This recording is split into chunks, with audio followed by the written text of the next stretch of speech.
Good morning, everyone. I had the pleasure to be this morning with Miss Eva Garcia and Miss Rosanna Garcia, and we are celebrating the Hispanic Heritage Month.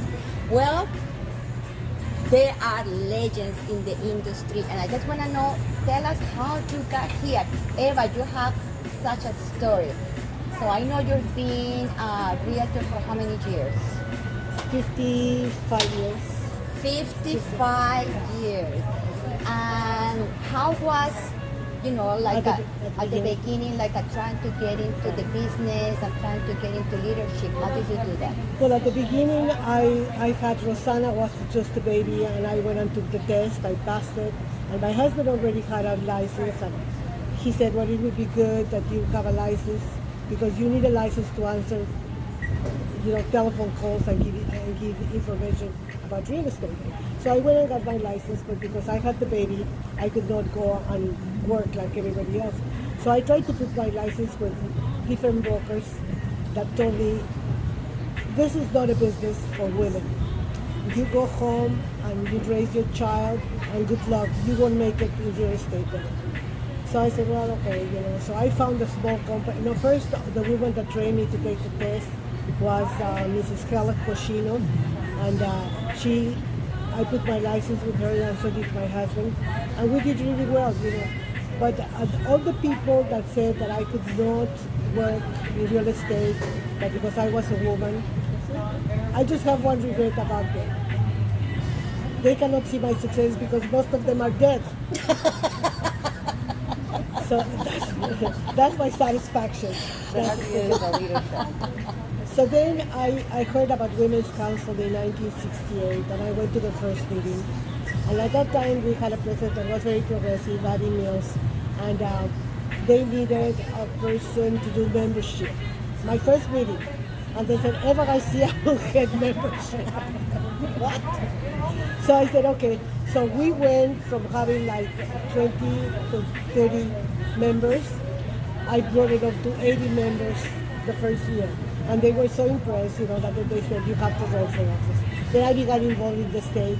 And I had also a very good mentor, Helen Dawson and Elsie Boland from San Francisco, that they encouraged me. In fact, their member, Margaret Fong, was running for treasurer, and I was running for treasurer for the state, and I won hands down.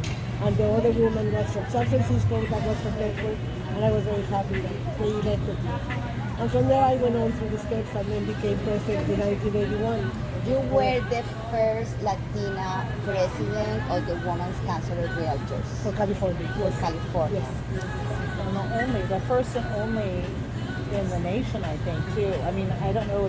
I think that at national level, there's been some states, maybe 2, Florida or Texas, that had a Latina as president. But I'm almost positive that in 1981, she was probably the first Latina in the whole country. I would say it's pretty safe to say. And you've been part of NAR as well, and you are a CAR director, and now you're going to be on exec next year, I hear. Yes.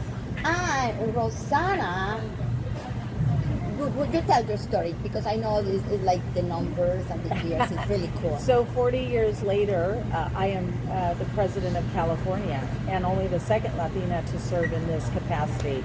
So we are very proud of our legacy. And of course, it was a natural progression.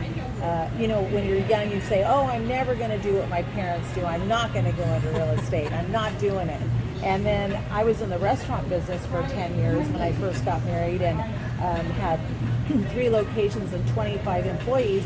We sold our businesses, and then I said, let's go back to Sacramento because my mom was going to start needing help. My dad was getting ill, and so we moved back to Sacramento to go into the real estate again. And the rest is history. And of course, I became involved in Women's Council when I came back to Sacramento, became local network president, and then decided that I would move forward in my journey. And it was a good fit for me too. It's not usual that a mother and daughter find the same path, but we did. So we worked together, we lead together, and it's it's one big happy familia. Well, you guys are an example. When I grow up, I want to be like you. No, but what is important is that and I was very, very happy to see that we emphasize real estate for our kids. When she was 16 years old, she came into some money, $10,000. And most kids at that age, they want to buy a car. So we got an opportunity to buy an apartment house, and I said, you are buying this apartment house.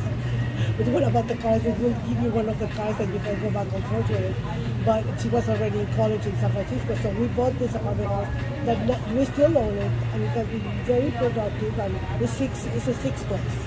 And I always have emphasized that with the kids, the kids have invested in real estate. My son owns real estate.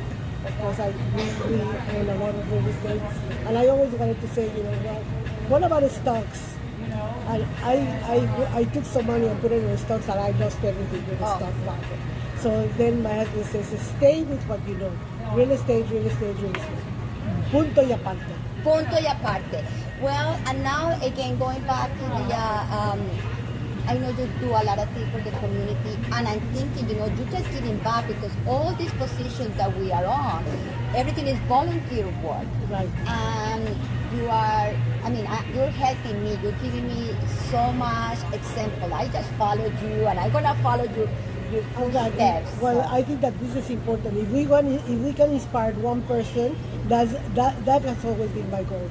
For years, big companies came to us and they said, let us take you in Coldwell Banker, Remax, Realty World. I'll never forget that we went to China with the owner of Realty World when he first started. And he came to us and he says, close your office and come to us, make a franchise. And I always felt that if I could inspire one person that sees Garcia as a success, maybe they'll start investing in real estate and succeeding also. So that's most important to me, to inspire other people to follow the path to a good inheritance for your kid, a good part in the community. I was an elected official for 20 years, and everybody used to say, oh, you probably are making a lot of money. Never. I think my meetings, they were $35. She tells you that I was there at the wrong time because now they have a salary and they have a pension and everything. I never made more than $35 per meeting.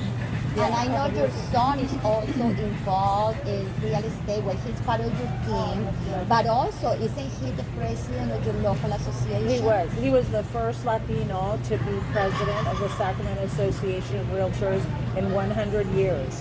And unfortunately, desgraciadamente, Eva and Frank Garcia, my parents, who were pillars in our community and pillars in the real estate community, in the 70s and 80s they had 3 offices and 80 agents, were never elected to be president of the local association because during those times the small offices could never compete against the large brokerages, and every time that they would put my parents up to be a candidate for presidency, they would put somebody else to block them or take the election.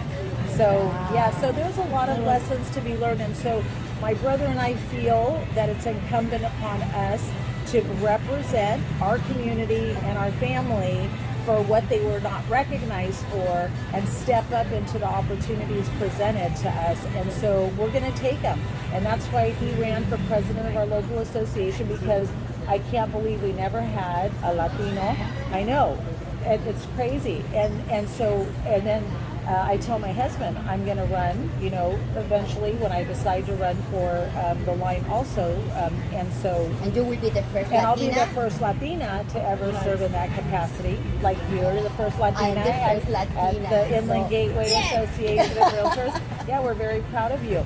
And so the point of this is, and the point that my parents always emphasized, was that you need to be at the table to help in making decisions and to help represent, and like she said, to mentor others.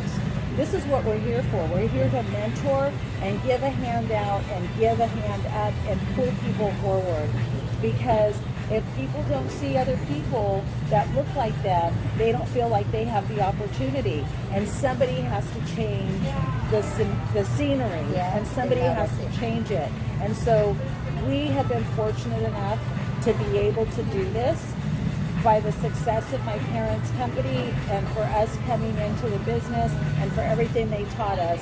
Here we are continuing the legacy, and we're so proud to represent our Latino community, and we hope that we can inspire, like my mother says, one person to come and be at the table and to step up into leadership. We need you. You are inspiring more than one, I'm telling you, because you inspire me, but I know many people are talking about you. You are a legend, and like you were saying, if they see us, if they see you and me and many other Latinos that we are, in this leadership path, if we can do it, anybody can do it. Yeah, no, let's always remember, sí se puede. Sí se puede. Sí se puede.